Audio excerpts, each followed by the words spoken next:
जय हिंद मित्रों, the सत्वादी show के खास बुलेटिन त्रिकोण का चौथा कोण में आप सभी का स्वागत है। जैसा कि हम हर बार बताते हैं कि त्रिकोण का चौथा कोण हमारा वो राजनीतिक मंच है जहां हम सत्ताधीशों से, सत्ता के दावेदारों से और राजनीतिक गलियारों में रुचि रखने वाले लोगों से बातचीत करते हैं, उनके बारे में बातचीत करते हैं, जो राजनीतिक घटनाक्रम रहे हैं उनका विश्लेषण करते हैं, लोगों की राय जुटाते हैं और उस राय को आप तक पहुंचाते हैं।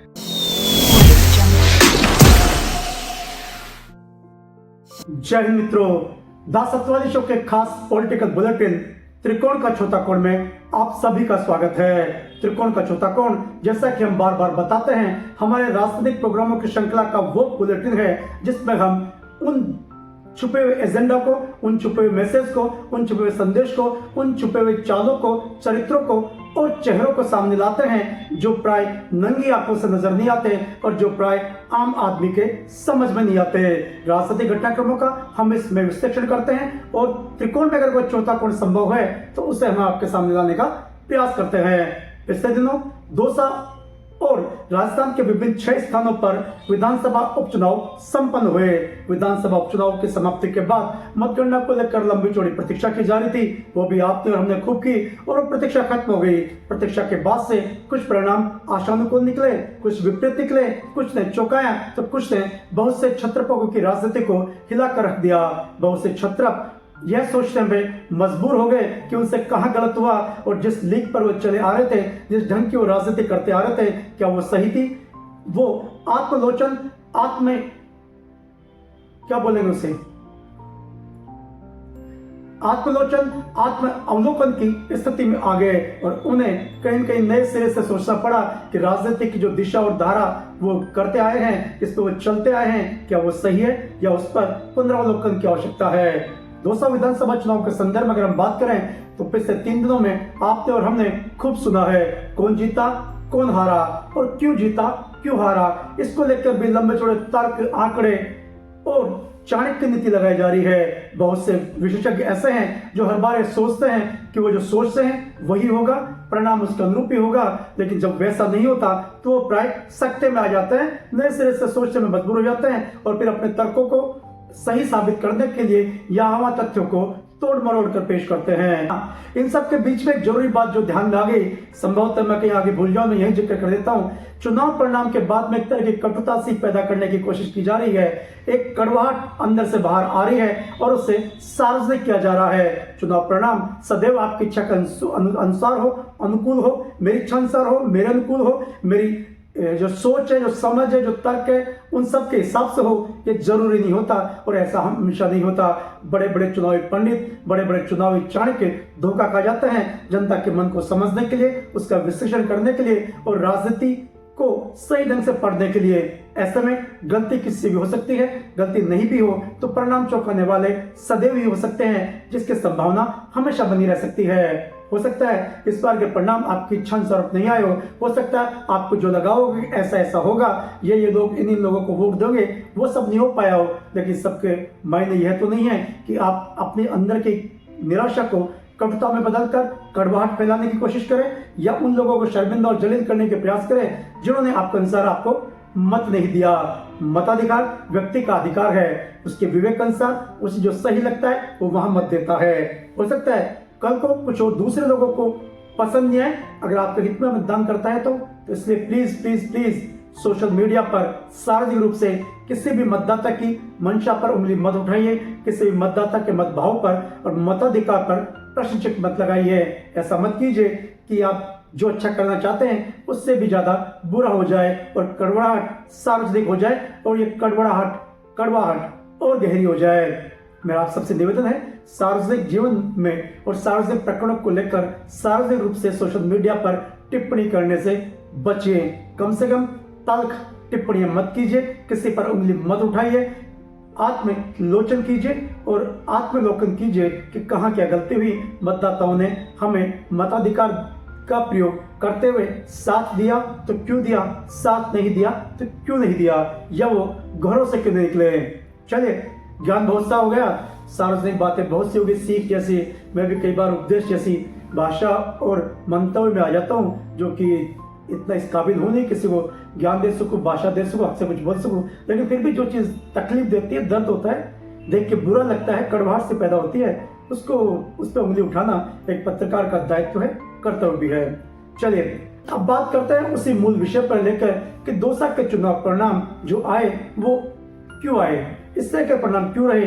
किसी के पक्ष में हो सकता है, किसी के विपक्ष में हो सकते हैं, लेकिन जो परिणाम आए उसका विश्लेषण तो बनता है, एक निर्शील विश्लेषण बनता है जो एक शुद्ध मन से पूरी ईमानदारी नैतिकता के साथ उसका विश्लेषण किया जाए और यह तय करने का प्रयास किया जाए कि आखिर चुनाव परिणामों ने यह शक्ल हासिल क्यों की।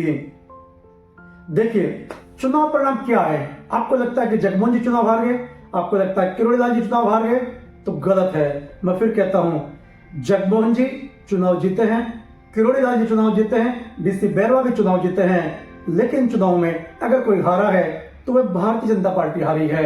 भारतीय जनता पार्टी, उनका संगठन, उनका कैडर, उनका शीर्ष नेतृत्व और जो लोग भारतीय जनता पार्टी को चाहते हैं, भारतीय जनता पार्टी को आगे बढ़ाने का दम रखते हैं, दावा करते हैं और ये सोच कर चलते हैं कि भारतीय जनता पार्टी की नींव उनके कंधों पर रखी हुई है, वो कहीं कहीं इस चुनाव में फेल हुए हैं। ये परिणाम यह बताते हैं कि किरोड़ी लाल जी और जगमोहन जी तो चुनाव जीत गए, उनके कार्यकर्ता भी चुनाव जीत गए, उनके जो वेल विशर हैं वो भी चुनाव जीत गए, लेकिन भारतीय जनता पार्टी अपने जो कोर वोटर है उसको कायम रखने में नाकामयाब सिद्ध हुई, उसे यह भरोसा दिलाने में नाकामयाब सिद्ध हुई कि राष्ट्रीय विचारधारा को लेकर चलिए, पार्टी की विचारधारा को लेकर चलिए, व्यक्ति पर मत जाइए, सिंबल पर जाइए, व्यक्ति जाति पर मत जाइए, समाज पर मत जाइए, पार्टी को देखिए, पार्टी की विचारधारा को देखिए, पार्टी के अतीत को देखिए, पार्टी के विगत को देखिए, पार्टी के रिकॉर्ड को देखिए, पार्टी के कार्य को देखिए, पार्टी के प्रदेश नेतृत्व को देखिए, पार्टी के शीर्ष नेतृत्व को देखिए। यह वो वोटर्स को समझाने में नाकामयाब सिद्ध हुए और यकीन मानिए जितने लोगों ने वोट दिया है बीजेपी को, उससे ज्यादा बीजेपी के समर्थक वो थे जो चुनाव में सहभागिता करने से रह गए, मतदान केंद्र तक नहीं पहुंचे, वोट देने घर से नहीं निकले। क्यों नहीं निकले? सोचिए, इस बिंदु पर सोचिए अगर बीजेपी का जो कोर वोटर है, बीजेपी का जो सपोर्टर है, जैसे बीजेपी को नरेंद्र मोदी को हमेशा समर्थन दिया है, वह अगर मतदान केंद्र तक जाता तो क्या परिणाम यही रहता? सोचिए जरा, पूछिए अपने आप से, अपने मित्रों से पूछिए, आपके अड़ोस पड़ोस में बात करके देखिए। शहरी क्षेत्र में बहुत से मतदाता ऐसे थे या अधिकांश मतदाता ऐसे थे जिन्होंने मतदान नहीं दिया या बहुत आग्रह करने पर ही वे मतदान केंद्र पर खुद तो चले गए, लेकिन किसी और को उन्होंने प्रेरित नहीं किया। और यही सबसे बड़ा और एकमात्र कारण है भारतीय जनता पार्टी का दौसा में हारने का।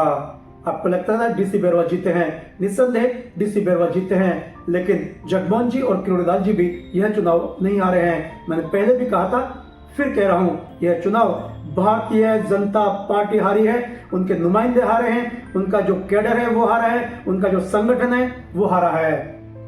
3-4 बातें आप लोगों को अजीब नहीं लगी चुनाव के दरमियान, मैं साबित करूंगा कि ऐसा क्यों कह रहा हूं मैं। एक मिनट रुकिए। इन चुनाव के शुरू में बहुत सी गलतियां हुई। चुनाव में डॉक्टर किरोड़ी लाल मीणा को, जगमोहन जी को पार्टी से बड़ा साबित करने की कोशिश की गई। पार्टी को कहीं न कहीं लग रहा था कि डॉक्टर किरोड़ी लाल मीणा के नाम पर, जगमोहन जी के नाम पर, जाति के नाम पर हमें उतने ज्यादा वोट मिल जाएंगे जितने कि हमें पार्टी के नाम पर प्राइज मिलते रहे हैं, और यह सबसे बड़ी मिस्टेक थी। जगमोहन जी ने और किरोड़ी लाल जी ने अपने हिस्से के वोट लिए, उससे भी ज्यादा लिए जितने उन्हें प्राइज मिलते हैं। बीजेपी के सिंबल के साथ उन्हें जितने वोट मिलने चाहिए वो खूब मिले हैं, अच्छे मिले हैं, और जितना अपेक्षित था उतने ही मिले हैं। लेकिन कमी कहाँ रही? कमी भारतीय जनता पार्टी के संगठन में रही। वे लोगों को ये भरोसा दिलाने में कामयाब नहीं रहे।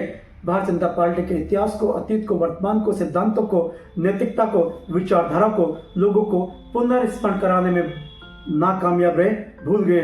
भारतीय जनता पार्टी की मूल ताकत क्या है? भारतीय जनता पार्टी की मूल ताकत है उसके सिद्धांत, उसकी विचारधारा, ए पार्टी विद ए डिफरेंस का लोगो और एक अतीत।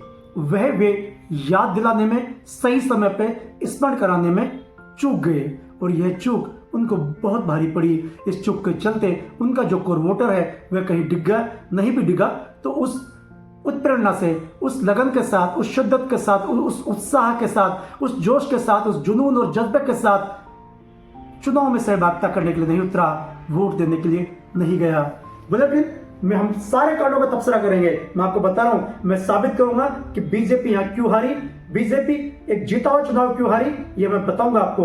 आप प्लीज बने रहिए और देखते रहिए हमारे इस बुलेटिन के सभी पार्ट। यह पहला पार्ट है। इस पार्ट में मैंने आपको यह बताया है कि कौन चुनाव जीता है, कौन चुनाव हारा है। तो मैं फिर कहूंगा कि यहां से भारतीय जनता पार्टी चुनाव हारी है, ना डॉक्टर चूड़ीलाल मीणा हारे हैं, ना भजनलाल मीणा चुनाव हारे हैं। यह चुनाव प्योर और प्योर भारतीय जनता पार्टी का स्थानीय संगठन हारा है, उसके पदाधिकारी हारे हैं, उसके कार्यकर्ता हारे हैं, जो कि अपने, वो कहते हैं हनुमान जी को भी बार बार अपनी ताकत का स्मरण कराना पड़ता था। मानव के लिए भी कहा जाता है, उसे प्राय स्मरण करना पड़ता है।